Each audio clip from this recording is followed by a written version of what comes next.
Welcome to Kwento Kids. Sumabay sa aming pagsalaysay ng mga kwentong puno ng saysay. Kwento Kids is presenting with permission from Adarna House and the creators of this book. Author Virgilio Almario and illustrator Kora Dandan-Albano.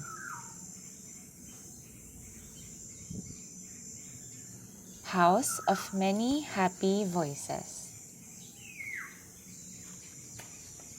Hajulani and Palasha came upon the house by accident. They were in the market with the other Bajau.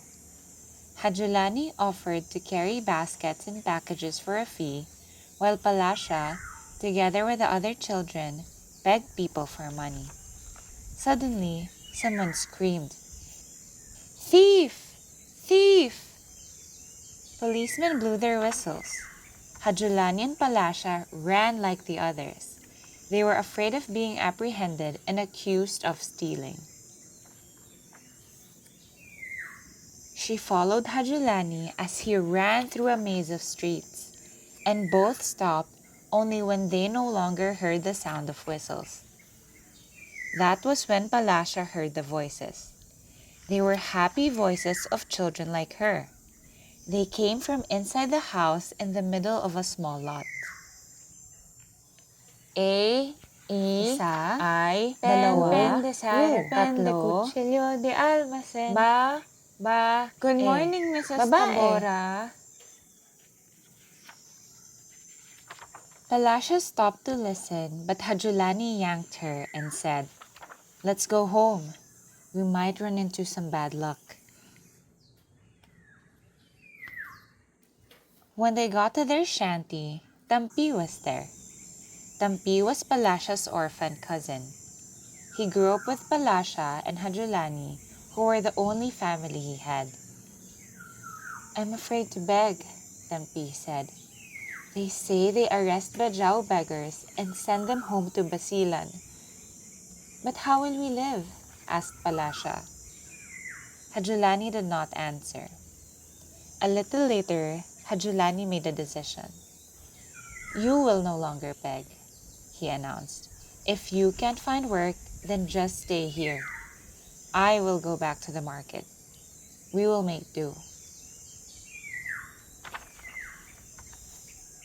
Hoy! Bata! Ha ha ha! Bata! Ho ho ho! Tong, tong, Bahay! bakitong, Bahay! hitong. Hihihi!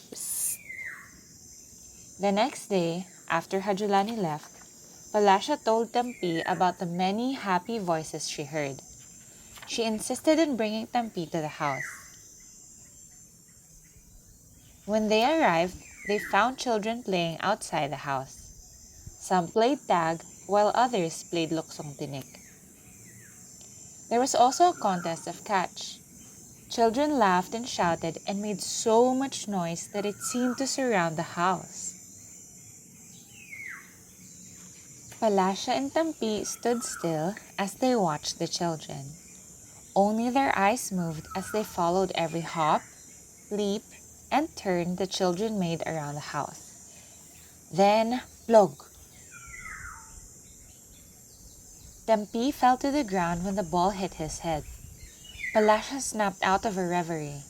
She hurried to his side and helped him, while the group of children playing catch laughed. "Tampi!" He stood up as if nothing happened. The children would not stop laughing. "Are you hurt?" Palasha turned and saw a lady. She was smiling but looked worried. She held Tampi and then shot a sharp glance at the laughing children, who stopped immediately. "I am Mrs. Tabora." The woman introduced herself. "Let's go inside. He might be hurt." Palasha followed Tampi and Mrs. Tabora without a thought. Mrs. Tabora didn't seem to mind their dirty clothes. Inside, Palasha was surprised at the many books and toys she saw. There were mats on the floor and pictures on the wall. It did not take long for Palasha and Tampi to join the children seated on the mats. Mrs. Tabora taught them a song. Palasha sang loudly. She wanted her voice to reach Hajulani. Mrs. Tabora taught them a dance, and Palasha laughed as she danced. She wanted her laughter to reach Hajulani. They were eating puto and suman when Hajulani came. He looked worried. Mrs. Tabora talked to him. When they left the house, Mrs. Tabora said, "We hope you can come back here, Palasha. Tampi."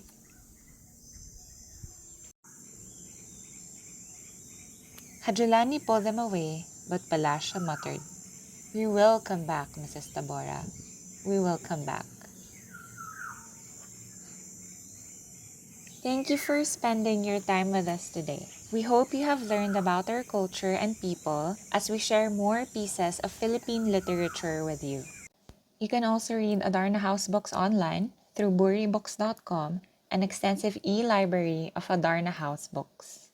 Please don't forget to like this video, subscribe to our channel for more exciting tales, and share it with your friends and family who love reading and learning as well. Mabuhay ang pagbasa!